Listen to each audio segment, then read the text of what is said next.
नमस्कार, मैं हूं प्रशांत द्विवेदी। S7 के संवाद कार्यक्रम में आपका स्वागत है। हम आपको बता दें कि संवाद कार्यक्रम के तहत हम आपको जागरूक करते हैं कि किस तरह से कोविड-19 से बचें और किस तरह से आप बचाव करें। आज हमारे साथ में उत्तर प्रदेश के जाने माने चिकित्सक डॉक्टर सरबजीत सिंह डंग जी मौजूद हैं, जिनसे हम खास बातचीत करेंगे। सर, बहुत बहुत स्वागत है आपका S7 के खास कार्यक्रम संवाद में। नमस्कार सर, आप एक डॉक्टर हैं। जिस तरह से पूरे देश में कोरोना वायरस आया और एक तरह से अगर देखा जाए तो बहुत सारी समस्याएं भी हुई, हालांकि अब लोग धीरे धीरे जागरूक हो रहे हैं। आप क्या कहते हैं इस बीमारी के बारे में? आपका क्या कहना है सर? देखिए, कोरोना का आक्रमण ये पहला नहीं है जी।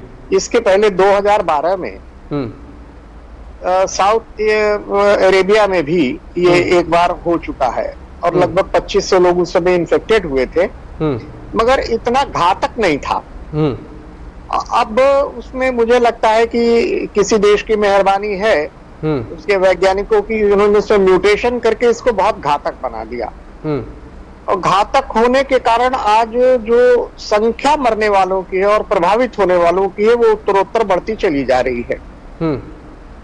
दुखद स्थिति ये है कि इस जो म्यूटेटेड वायरस है, जो इस समय कंटेजियस रूप में फैलता चला जा रहा है, इसके बारे में इसके पहले वैज्ञानिकों को, चिकित्सकों को इसके बारे में बहुत अधिक जानकारी नहीं थी। और आज जो भी पद्धतियां आ रही हैं, चाहे वो एलोपैथी में हो, चाहे होम्योपैथी में हो, चाहे आयुर्वेद में हो, वो केवल अपने अपने व्यक्तिगत अनुभव के आधार पर लोग जो कर रहे हैं जी। वैक्सीन के अतिरिक्त और कोई इसका वैज्ञानिक उत्तर खोज पाने में बहुत कठिनाई है। केवल एक ही सबसे महत्वपूर्ण बात है कि जो मानव मात्र है उसको यह समझना पड़ेगा कि इससे बचने का सबसे अच्छा तरीका यह है कि हम इसके पीड़ित व्यक्ति से या संभावित पीड़ित व्यक्ति से दूर रहें। इसीलिए जो फिजिकल डिस्टेंसिंग या सोशल डिस्टेंसिंग कहा जाता है कि 2 मीटर दूर रहें, इसका लाभ निश्चित रूप से मिलता है। और ऐसा शोध से पाया गया है कि इसके वायरस अगर साबुन से हाथ धोया जाए या डिसइंफेक्टेंट लगा करके हाथ साफ किया जाए तो इसके वायरस मर जाते हैं।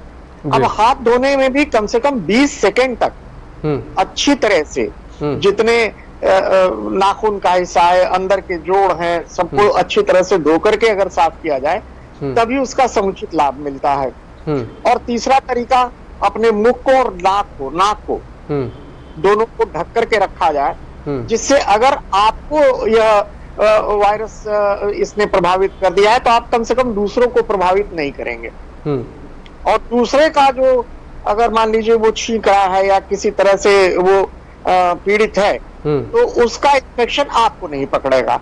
ये लेमैन की भाषा में मैं बता रहा हूँ। तो दुर्भाग्य है इस देश का कि सरकार के कहने के बावजूद लोग कहते हैं लॉकडाउन पहले क्यों नहीं हुआ, लॉकडाउन बहुत ढीला क्यों रहा। देखिए, कोई भी शासन हो, प्रशासन हो, स्वयंसेवी संस्थाएं हो, वो केवल सावधानी बरतने के लिए कह सकते हैं। अनुशासन तो नागरिक को स्वयं ही, अनुशासन का अर्थ होता है जो अंदर से आए, बाहर से लादा हुआ अनुशासन नहीं होता। दुर्भाग्य यह है कि जब पहले 21 दिन का लॉकडाउन हुआ, लोगों ने इसे बहुत हल्के से लिया। यानी लोग घूमते रहे, फिरते रहे, मास्क नहीं लगाया। हाथ धोने का तो अपने घर में करेंगे, अपने बाथरूम में, वो तो कोई कह नहीं सकता। सोशल डिस्टेंसिंग लगभग किसी ने चिंता नहीं की। और आज भी मैं बहुत दुख से कह रहा हूं, मैं लखनऊ में बहुत कम बाहर निकलता हूं, मगर जब निकलता हूं तो देखता हूं कि इतनी ज्यादा, इतने कष्टों के बावजूद भी सामान्य नागरिक आज भी गलियों में तो 40%, 30% लोग ऐसे मिलेंगे जो कि अपने मुंह पर मास्क, नाक पर मास्क लगा के नहीं घूम रहे हैं। आज भी लोग 4-4, 5-5 के गोल में बैठ करके और गलियों के मुहाने पर और चौराहों पर बैठ करके चर्चा कर रहे हैं। तो मैं बड़े दुखी हृदय से कह रहा हूँ, मुझे नहीं कहना चाहिए, शायद यह बहुत मानवीय दृष्टिकोण नहीं है। मुझे तो लगता है कि भारत में लॉकडाउन करना ही नहीं चाहिए था। कम से कम हमारी आर्थिक व्यवस्था तो बची रहती। हाँ, ये ठीक है कि अधिक लोग, ये दुखद होता कि अधिक लोग काल कवलित होते, अधिक लोग कष्ट पाते, मगर ये लॉकडाउन करने से जब तक स्वयं नागरिक जागृत नहीं होगा तो कुछ नहीं कर सकता। डॉक्टर साहब बिल्कुल औषधि के नाम पर इसमें कई प्रकार की बातें कही जाती हैं। चूंकि मैं एलोपैथ हूँ, थोड़ा बहुत होम्योपैथी आयुर्वेदिक का छात्र कह सकते हैं आप। तो एलोपैथी में आज कोई आप फुल प्रूफ इसका ट्रीटमेंट कहें तो अगर कोई दावा करता है तो वो गलत है। पहले कहा गया एजिथ्रोमाइसिन दीजिए, हाइड्रोक्सीक्लोरोक्वीन काम करेगी, बाद में आ गया नहीं साहब हाइड्रोक्सी। ये सारा मुझे कभी कभी लगता है कि ये जो दवा बनाने वाले फैक्ट्रियां हैं, ये बड़े बड़े लोग जो फार्मास्यूटिकल इंडस्ट्री के हैं, ये बीच बीच में इस तरह की बातें उठा करके और अपनी सारी औषधियां बेच लेते हैं और नागरिक अपने को बाद में ठगा हुआ महसूस करता है। नहीं तो डॉक्टर साहब, भारत सरकार तो साफ तौर पे कह रही है कि अभी इसकी कोई वैक्सीन नहीं बनी और लगातार सरकार प्रयास कर रही है कि वैक्सीन बनाएंगे। तो इस तरह की जो भ्रामक स्थितियां लोग, आप पहले डॉक्टर हैं जो इस तरह से साफ तौर बोल रहे हैं और आपके इस बोलने के तरीके की हम तारीफ भी करते हैं कि हमें ऐसा पहला डॉक्टर मिला जो साफ तौर पे कह रहा है कि अगर जो दवा की कंपनियां हैं वो कहीं ना कहीं लोगों को ठगने का काम नहीं करती। खेल है, ये अंतर्राष्ट्रीय खेल है जी। और वैक्सीन के बारे में मैं आपको बता दूं, वैक्सीन मान लीजिए अभी तो बनी नहीं है और पहले तो वैक्सीन बने, वो जानवरों पर उसका प्रयोग किया जाए जी। फिर उसके बाद आप ह्यूमन बीइंग पर जो वॉलंटियर करेंगे उनके ऊपर प्रयोग करेंगे और उसके गुण दोष को देखेंगे। देखने के पश्चात तभी आप उसका उपयोग सुरक्षित ढंग से मनुष्यों पर कर सकेंगे। और वो जब बनेगी भी तो मैं फिर अभी भविष्यवाणी कर दे रहा हूं आपको जी कि इतनी महंगी होगी कि औसत आदमी के लिए खरीद पाना संभव नहीं होगा। अच्छा ठीक है डॉक्टर साहब। अच्छा, हम ये बात ये भी समझना चाहेंगे डॉक्टर साहब, आपने बिल्कुल सही कहा कि अभी भी लोग जागरूक नहीं हो रहे हैं। 4-4, 5-5 लोग गोल बना के बैठे हैं, बातचीत कर रहे हैं और जिस तरह से सरकार ने जिस तरह से लॉकडाउन किया उसका यही प्रयास था तक किसी न किसी तरीके से आदमी दूरी बनाए, कम मिले और अगर कोई बीमार है तो अगर दूरी बनाएगा तो जाहिर सी बात है कि दूसरे आदमी को इन्फेक्टेड नहीं करेगा। सर बहुत बड़ा दुर्भाग्य है, बिल्कुल सही बात है आपकी। हम भी देख रहे हैं कि बाजारों में अभी भी देखिए उत्तर प्रदेश सरकार ने एक तरह से लॉकडाउन किया, अभी सैटरडे संडे को भी लॉकडाउन किया, लेकिन इसको कोई समझना नहीं चाहता है। आप एक जिम्मेदार डॉक्टर भी हैं, आप पूर्व मंत्री भी रह चुके हैं सरकार में, क्या कहेंगे सर? एक मतलब कैसे लोग इस बात को समझे कि बहुत ही भयानक बीमारी है और कोई वैक्सीन नहीं बनी है और जानकारी इसमें सबसे बड़ा बचाव है, कुल मिला के दूरी बनाना है, मास्क लगाना है, लेकिन लोग समझते नहीं। सर क्या कहेंगे सर आप? फिर मैं बड़े भरे मन से ये बात कह रहा हूं जी, इस देश में जिस प्रकार का लोकतंत्र है, इस लोकतंत्र में लोकतंत्र का जो देखिए आप, लोक और तंत्र इन दो शब्दों से मिलकर बना है जी। लोक जितना सजग होगा, जितना सशक्त होगा, जितना अपने राष्ट्र के प्रति समर्पित होगा, उतना ही तंत्र भी वैसा ही बनेगा। अब जैसे जिस प्रकार के लोग चुन करके जा रहे हैं या जिस प्रकार के लोग चुनने के लिए लोग मजबूर हैं, ऐसे कह लीजिए, या जो हमारी मानसिकता है जातिवाद, जाति बल, मजहब बल, धन बल, बाहुबल, इसका वर्चस्व है, तो जैसे लोग जा रहे हैं वैसे ही तो सरकार बनेगी। बहुत पुराना डेमोक्रेसी का एक डिक्टम है जी, in democracy you get a government you deserve. मुझे बहुत भरे मन से मैं कह रहा हूं कि अभी भी हमारा नागरिक अपने अधिकार मांगने के प्रति बहुत जागरूक है, मगर अपने उत्तरदायित्व की अवहेलना करने में सबसे आगे। आप पश्चिमी देशों को देख लीजिए, उनके अंदर भी कमियां गुण दोष सब में होते हैं। वो समय का पूरा सदुपयोग करेंगे, वो जब जो काम सौंपा गया है पूरी ईमानदारी से करेंगे। मैं कई देशों का बाहर जाने का भी मुझे सौभाग्य मिला, विदेश जाने का जी, जी। वो 5 दिन बिल्कुल मजदूर की तरह काम करेंगे और जो 2 दिन वीकेंड के बाद सैटरडे और संडे है उसमें राजा की तरह रहेंगे। यहाँ तो आदमी काम करना ही नहीं चाहता। और मैं आपको बता दूं, इसके दुष्परिणाम हमें बाद में भुगतने पड़ेंगे। जो हम ऐसी सुविधाएं दे रहे हैं जिसके कारण कि आदमी एक प्रकार से नकारा होता चला जा रहा है। आप सरकारी सहायता दीजिए। अब आज जिस प्रकार से घर घर अन्न पहुंच जा रहा है, पैसा पहुंच जा रहा है, और दुरुपयोग हमारी सरकारी योजनाओं का हो रहा है, बिचौलिया ज्यादा खा रहे हैं, जिसको मिलना चाहिए उसको कुछ मिल नहीं रहा है। अब इसके लिए भी नागरिक कहीं बोलता नहीं है, सबसे बड़ी कठिनाई ये है। अब मैं फिर बड़ी पीड़ा से कह रहा हूँ, जब 73वां संशोधन हो रहा था भारत के संविधान में, और जो पंचायती राज से जुड़ी हुई संस्थाएं उन्हें अधिकार देने की बात थी, तो सरकार की ओर से कल्याण सिंह जी दोबारा जब मुख्यमंत्री हुए थे, मैंने ही इस प्रस्ताव को पेश किया था, समर्थन सरकार का करते हुए। तो मैं उस पर हमारे मित्रों ने, जो अन्य विधायक थे वहां उस समय हाउस में, उन्होंने कहा साहब ये तो विधायकों का अधिकार छीन के आप गांव के लोगों को दे रहे हैं। तो मैंने कहा कि इसका जो लोभ है ये हमको छोड़ देना है। अगर असली लोकतंत्र लाना है तो गांव तक ले जाइए, और अगर आपको लगेगा कि हम नहीं रहेंगे, आप नहीं रहेंगे, ये हाउस रहेगा, यह विधानसभा रहेगी, आपको लगेगा तो इसमें संशोधन करिएगा। आज मैं बहुत बहुत कष्ट से भरे मन से कह रहा हूं, मुझे बहुत कष्ट है ये कहते हुए कि आज हमने गांव में भी भ्रष्टाचार का एक नया केंद्र खोल दिया। हमारे यहाँ पूरब में तो अब कहावत हो गई है, पर धन खाए सो होए परधाना। सही डॉक्टर है ना? जी जी जी जी। 15 दिन नहीं हुए प्रधान जी बने, होंगे अपवाद होंगे, ईश्वर की कृपा है, अपवाद रहते हैं जी। सब जगह अंधेरा नहीं, कहीं न कहीं दीपक टिमटिमा रहे हैं। 15 दिन नहीं हुए और स्कॉर्पियो गाड़ी प्रधान जी के घर कैसे आ जाती। तो ये एक दुर्लभ संधि बन गई है, इसमें भ्रष्ट लोगों की एक टीम, एक कोटेरी, एक ग्रुप बन गया है। ये जब तक नहीं जाएगा तब तक मुझे नहीं लगता है। डॉक्टर साहब बहुत बड़ा मुद्दा है भ्रष्टाचार का, बिल्कुल सही आप कह रहे हैं, हम भी इस बात से आपकी बात से इत्तेफाक रखते क्योंकि आपने अवसर दिया है जी। इसकी जड़ में क्या है? हमारी शिक्षा पद्धति है। हम संस्कार विहीन शिक्षा दे रहे हैं।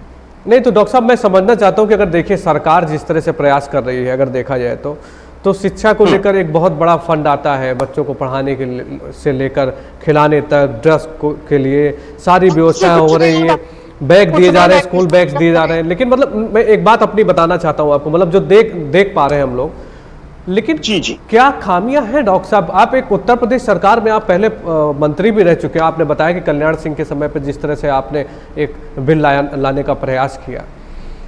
नहीं, उस समय मैं मंत्री नहीं था, उस समय तो मैं सिंपल विधायक था। अच्छा। मैं 91-92 में रहा, मेरे पास लोक निर्माण और बाद में वन और पर्यावरण विभाग रहा। अच्छा। मैं आपसे केवल 2 छोटी बातें कहना चाहूंगा, शायद आपको इससे एक संदेश मिल जाएगा। मैं म्युनिसिपल बोर्ड के टाट पट्टी वाले प्राइमरी स्कूल विश्वेश्वर कुंड प्राइमरी पाठशाला में पढ़ा। अध्यापक की मेरा ख्याल है उस समय उनका वेतन 25 रुपए से अधिक महीने का नहीं होगा।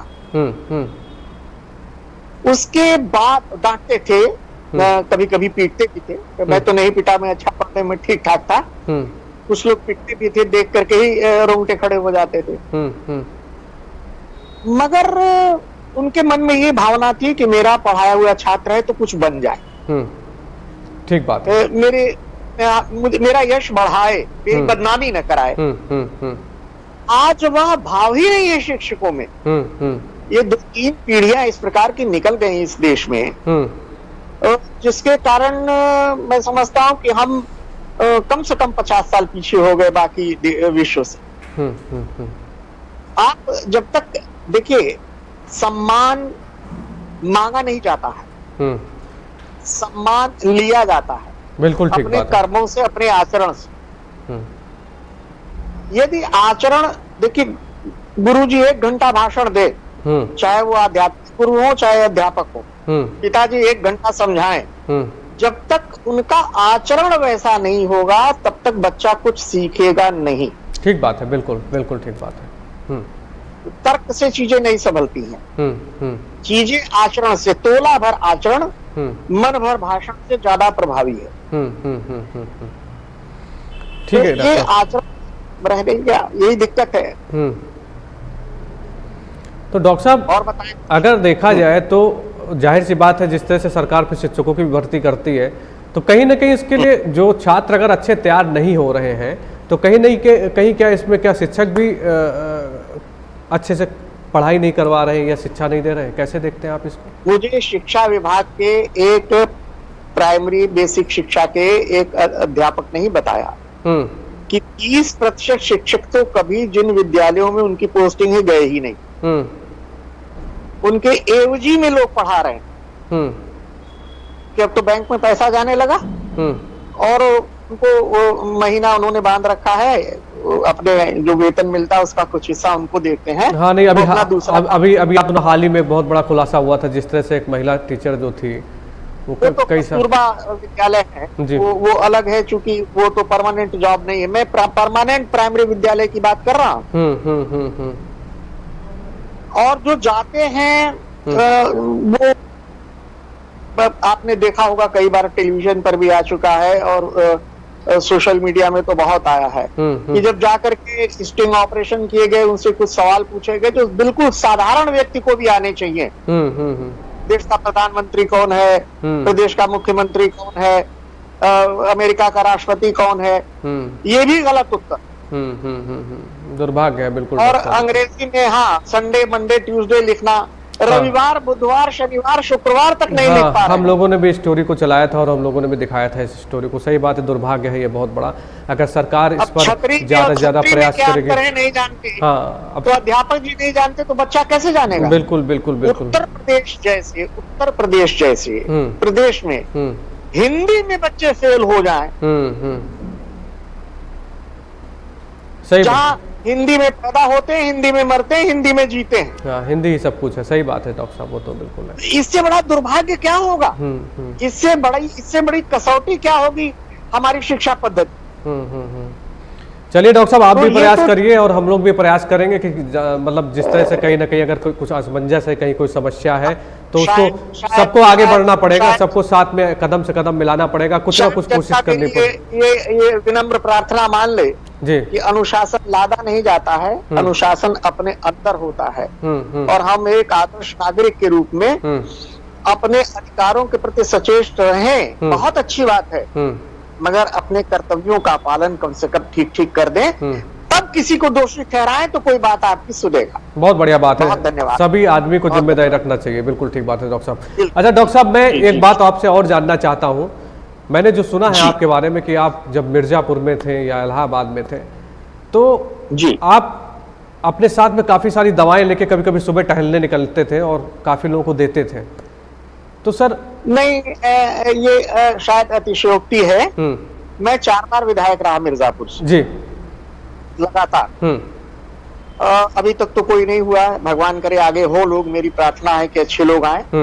और मेरा वहाँ सिखों और पंजाबियों के मिलाकर के लगभग 850 मतदाता होंगे, 1000 के नीचे। जी जी जी। मैं जब क्षेत्र में जाता था तो कुछ दवाएं इमरजेंसी ड्रग्स अपने साथ रखता था और अगर देखा कि किसी को आवश्यकता है तो दे देता था।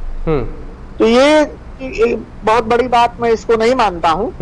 हाँ, अरे अभी मैं विधानसभा में था, कभी लिफ्ट चढ़ते हुए मैंने देखा, हम लोग क्या एक स्पॉट डायग्नोसिस होती है, चेहरा देख के, चाल देख करके, आवाज देख करके आप बता देते हैं ये रोग है। तो कई लोगों को कह देता था तब ये तो ईश्वर की कृपा है जो उसने मुझे दिया है वो मैं बांट रहा हूँ। तो डॉक्टर साहब अभी क्या मरीज वगैरह देखते हैं आप? कुछ मतलब प्रैक्टिस अभी आपकी चल रही है? देखता हूँ, मगर अब मैं जिसको आप प्रैक्टिस कहते हैं कि समय पर बैठना, रोज बैठना करना, वो नहीं। कोई आ गया तो उसकी सेवा। सर अच्छा, कोविड के अलावा भी बहुत सारी बीमारियां होती हैं, आदमी जो है परेशान रहता, समस्याएं रहती हैं। अब कोविड के अलावा अगर देखा जाए तो सर मलेरिया है, डेंगू है, अभी बरसात का सीजन है, आ गया है। हाँ, आ गया। आपने सर अपने जीवन काल में कुछ बड़े केस के बारे में हमसे बताइए, शेयर करिए हमसे। देखिए, मलेरिया या डेंगू,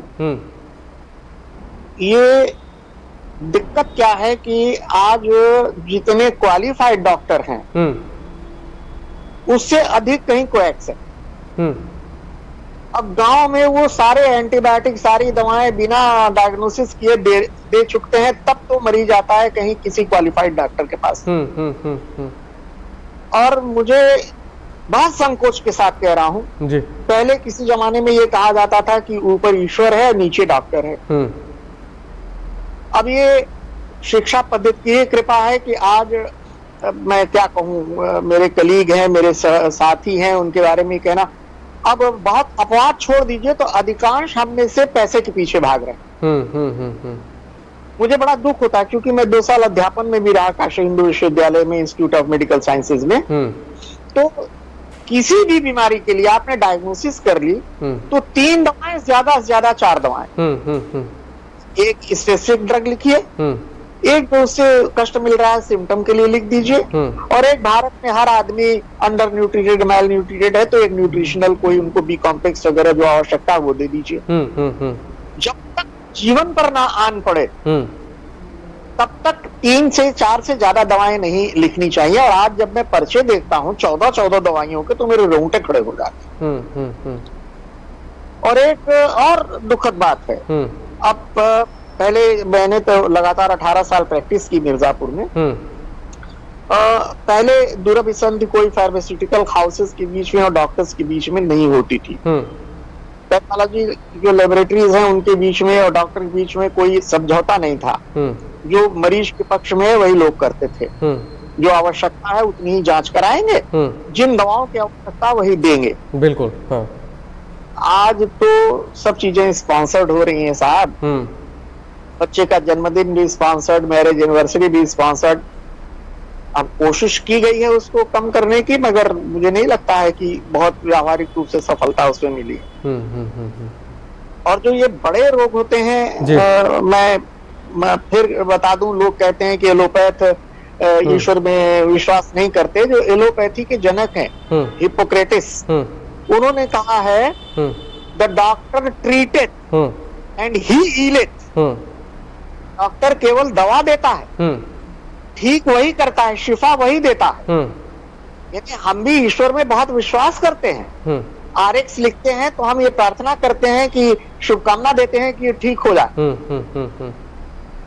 तो ये ठीक है, पैथी अलग अलग होगी और हर पैथी के गुण दोष हैं। मैंने ये देखा कि एक बार एक पेशेंट, मैं राउंड ले रहा था BHU में, उस समय मैं रजिस्ट्रार था। तो एक पेशेंट को घेर करके लोग खड़े हैं और लगा कि मेरे परिचित हैं, मेरे मोहल्ले के लोग हैं, मिर्जापुर के लोग हैं। मैं नजदीक गया, हमको देख के जैसे उनकी बातें खिल गई कि भैया मिल गए। तो मैंने कहा भाई मामला क्या है, कौन बीमार है? अब वो नहीं रहा शरीर उनका, 2-4-5 वर्ष पहले उनका निधन हो गया। तो शंकर लाल करके कोमा में पड़े हुए थे। और SBE कहते हैं, सब एक्यूट बैक्टीरियल एंडोकार्डाइटिस, उसके कारण कोमा में थे। मिर्जापुर से जवाब लेकर के BHU high court, supreme court जो भी था पूर्वांचल के लिए, वहां आए थे जी। मैंने देखा वो मेरे जो सीनियर डॉक्टर थे जिनके साथ मैं काम कर रहा था, उनके अंडर में नहीं, प्रोफेसर वैश के अंडर में वो बेड़े था। तो मैंने उनसे जाके प्रार्थना की। हमने कहा साहब हमारे मोहल्ले का लड़का है, ऐसा है, इसका बड़ा भाई मेरे साथ पढ़ता था। तो उन्होंने कहा कि डॉक्टर देख तो रहे SBE में क्या होना है। तो मुझे लगा कि ये पहले से ही निराश है। तो मैंने कहा सर आप ऐसा करें कि आप ये ट्रांसफर कर दें हमारी यूनिट में। और जितना परिश्रम हो सकता था, 26 घंटे बाद उस लड़के ने आंख खोल दी। क्या बात है, वाह डॉक्टर साहब। और उसके बाद वो करीब 30-35 वर्ष जिए हैं। तो ये बड़ा कठिन है जो कहा गया है ना, हानि लाभ जीवन मरण जश विधि। तो डॉक्टर का रोल तो है, क्योंकि जिस ईश्वर ने रोगी बनाया है, रोग बनाया है, दवाएं बनाई है, डॉक्टर भी उसी ने बनाया है। तो मैं तो बहुत इस बात पे विश्वास करता हूं कि कोई ये कहे कि मैं सब कुछ ठीक कर दूंगा और मैंने मृत्यु पर विजय प्राप्त कर ली है, तो डॉक्टर साहब आपकी मौत क्यों आती है ये बताइए।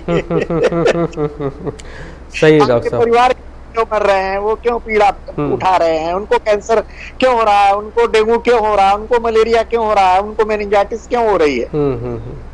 ये आज भी मैं स्वीकार करता हूँ इसको कि प्रकृति के रहस्यों को बहुत हद तक हम नहीं जान पाए हैं जी। और हमारे प्रोफेसर थे, उनका भी शरीर नहीं रहा, इंटरनेशनल फेम के फिजियोलॉजी के प्रोफेसर थे डॉक्टर नाग चौधरी, जे नाग चौधरी साहब। वो कहते थे कि only 13% of whys we have been able to answer, and all those answers are not final. वो अंतिम उत्तर नहीं है, क्योंकि विज्ञान रोज नया नई बात ला रहा है, नए विकास और नई हाइपोथेसिस आ रही है। अभी आप देखिएगा कोरोना के बारे में अगर 10 लोगों से बात करिएगा तो 10 तरह के विचार आपको मिलेंगे। बिल्कुल मिल रहे हैं, बिल्कुल ठीक बात है, मिल रहे हैं, है ना। मगर सत्य ये है कि जब आपके 10 विचार हो जाएं, किसी शब्द की 10 परिभाषाएं हो जाएं, तो उस शब्द की कोई परिभाषा नहीं है। अब नॉर्मल को आप कैसे डिफाइन करिएगा बताइए? ये आदमी नॉर्मल, तो एक रेंज बना है, उसके बीच में है तो नॉर्मल है, उस रेंज के बाहर हो गया तो अब नॉर्मल हो गया। ठीक बात है, ठीक बात है। डॉक्टर साहब, अंतिम सवाल आपसे हमारा, अपने बारे में कुछ बताइए। आप इतनी बड़ी हस्ती हैं और आप जिस तरह से मंत्री भी रह चुके हैं, डॉक्टर भी हैं, लोग आपको इतना मानते हैं, लोग इतना आपको मानते हैं, इतना प्यार करते हैं। अपने बारे में बताइए कि आपका सफर क्या था और आज कहाँ पे हैं आप? इतने लोग आपको जानते हैं, तो कह रहे हैं लोग प्यार करते हैं, तो मैं कहता हूँ जहाँ पर कृपा राम करी हुई जी, ता पर कृपा करत सबको, ये ईश्वर की कृपा है। मैं तो पाकिस्तान से उजड़े हुए परिवार के साथ मिर्जापुर आया जी, प्राइमरी स्कूल टाट पट्टी पर पढ़ा, फिर मिर्जापुर के बहुत प्रतिष्ठित नहीं मगर ठीक था हमारे लिए तो साहब, वो सरस्वती मंदिर था, बीएलजे इंटरमीडिएट कॉलेज में पढ़ा। कक्षा में ही मुझे वहां छात्र संघ का चुनाव होता था, तो 9 और 10 के बच्चे केवल ज्वाइंट सेक्रेटरी का चुनाव लड़ सकते थे। मेरे मित्रों ने चढ़ा करके हमें चुनाव लड़ा दिया, और फर्स्ट ईयर में हमारे सीनियर थे, वो सूचना विभाग में, उनका करीब 10-12 वर्ष पहले देहांत हो गया, उनको परास्त करके ज्वाइंट सेक्रेटरी हो गया। फिर उसके बाद मैं आया बीएससी करने के लिए इलाहाबाद विश्वविद्यालय में, और पहले ही अटेम्प्ट में मेरा सन 64 में एडमिशन हो गया काशी हिंदू विश्वविद्यालय में। और वहां भी बस ये प्रारब्ध की बात है, मेरे 2 मित्र थे, एक तिवारी जी थे फार्मेसी में, और एक उपाध्याय जी थे जो विश्वविद्यालय के रजिस्ट्रार भी बने और छत्तीसगढ़ में बहुत बड़े पद पर रहे। तो ये दोनों मित्र आके बैठते थे, सैटरडे संडे कभी आ गए तो इन लोगों ने कहा कि अरे चुनाव हो रहा है यार, बड़े बकवास लोग लड़ रहे हैं, तुम क्यों नहीं लड़ते हो, तुम तो डिबेटर रहे हो। हिंदी के उत्तर प्रदेश में पहले संपूर्णानंद डिबेट होता था, वाद विवाद था जी जी, उसमें भी एक बार ईश्वर की कृपा रही, तो उन्होंने मुझे छात्र संघ का चुनाव लड़ा दिया साहब। अब काशी हिंदू विश्वविद्यालय में मेडिकल कॉलेज सबसे छोटा संघ का है, 298 वोट। जो मेरे विरोध में लड़ रहे थे वो भी बहुत ख्यातिनाम आज हैं, श्री दीपक मलिक, वो लोकल वहीं के रहने वाले आर्ट्स कॉलेज के स्टूडेंट, जो सबसे बड़ी फैकल्टी थी। मगर ईश्वर की कृपा है, मैं छात्र संघ का अध्यक्ष हो गया। एसोसिएशन के बाद जब पहली बार बना था वो, फिर एमबीबीएस की, एमडी की, और एमडी करने के बाद मैं तो अध्यापन में जाना चाहता था जी जी, मगर विद्यार्थी परिषद का कार्यकर्ता होने के नाते तत्कालीन जो श्रीमाली जी उस समय वाइस चांसलर थे, वो बहुत मुझसे कुपित रहते थे। वो संघ भवन हटाना चाहते थे, मेरा उपयोग करना चाहते थे, मैं राजी नहीं था। तो मुझे लगा कि मुझे हर सीढ़ी चढ़ने में संघर्ष करना पड़ेगा। मैं विदेश जाना चाहता था, मेरे बाबा ने मेरा, जब मैं जा रहा था हाई कमीशन में, ब्रिटिश हाई कमीशन में, तो उन्होंने मेरा दिल्ली का टिकट फाड़ दिया और कहा कि क्या तू अपने बाप के पैसे से पढ़ा है? 25 रुपए महीने की फीस में एमबीबीएस कर ली और 30-35 रुपए में एमडी कर ली। हिंदुस्तान के लोगों के पैसे से पढ़ा है, उनके टैक्स से पढ़ा है। अनपढ़ थे मेरे बाबा, और यहीं पर प्रैक्टिस करोगे, कहीं नहीं जाओगे विदेश। ये सब प्रारब्ध है। फिर प्रैक्टिस करते करते मैं जिलाध्यक्ष रहा भारतीय जनता पार्टी का 3 बार लगातार, और जब से भारतीय जनता पार्टी बनी मैं तब से प्रदेश कार्य समिति का सदस्य रहा, आज भी हूँ। चुनाव वहां से राजनाथ जी लड़ते थे, जो आज हमारे रक्षा मंत्री, गृह मंत्री, उन्हीं का चुनाव क्षेत्र था। तो वो बेचारे 2 बार, एक बार जनता पार्टी का जब वो हुआ था तो उसमें वो विधायक है, बाकी 2 बार कि 2 बार एमएलए लड़े भाजपा से और नहीं विजयी हो पाए। तो मेरे ऊपर तो टिकट लादा गया कि हम एक उदाहरण बनाना चाहते हैं कि भाजपा जो है अपने सिख कार्यकर्ता को, जिनकी कोई संख्या नहीं, उनको भी टिकट देती है। और सच बताऊं, मुझसे कहा गया कि क्या हुआ जब राजनाथ सिंह बिहार गए, तुम हार जाओगे तो क्या आसमान टूट जाएगा? हम ये तो कह सकेंगे कि हमने अपने कार्यकर्ता को टिकट दिया। अब वहाँ की जनता की कृपा है, मैं कृतज्ञ हूँ, मैं उनका ऋणी हूँ। 89 में जिताया, फिर 91 में जिताया, फिर 93 में जिताया, फिर मैंने 2002 तक लगभग 4 बार जो है मैं वहां से विधायक रहा लगातार। तो बाकी मैं ये मानता हूं कि मनुष्य की कोई हैसियत नहीं है। आदमी जितना विनम्र हो सके रहे, जो भगवान ने उसको शक्ति दी है जी, ईमानदारी से उसके द्वारा जितनी सेवा कर सकता है करे। और बाकी ये जीवन क्षमा सहित आज वो विषय नहीं है। ये जीवन भोग के लिए नहीं मिला है, ये प्रारब्ध भोग करते हुए किसी और बड़े उद्देश्य के लिए मिला है। बहुत बढ़िया डॉक्टर साहब, आपसे बात करके हमें बहुत अच्छा लगा। और जाहिर सी बात है कि अगर आप जैसे डॉक्टर और आप जैसे समाज सेवी इस समाज में होंगे तो अच्छा ही कुछ होगा। डॉक्टर साहब, आप हमारे साथ में जुड़े संवाद कार्यक्रम में, आपका बहुत बहुत धन्यवाद, आपका बहुत बहुत साधुवाद और हमारी टीम की और आपको बहुत सारी शुभकामनाएं सर। इसी तरह आप स्वस्थ रहें और इसी तरह अपनी समाज सेवा करते हैं। मेरी ईश्वर से प्रार्थना है कि भगवान आपको इसी तरह प्रशांत बना के रखे। Thank you sir, thank you sir, बहुत बहुत धन्यवाद सर। तो ये थे डॉक्टर साहब जो हमारे साथ में सीधे लाइव जुड़े थे लखनऊ से, उनसे हम लोगों ने खास बातचीत की संवाद में। अभी फिर होगी आपसे मुलाकात। नमस्कार।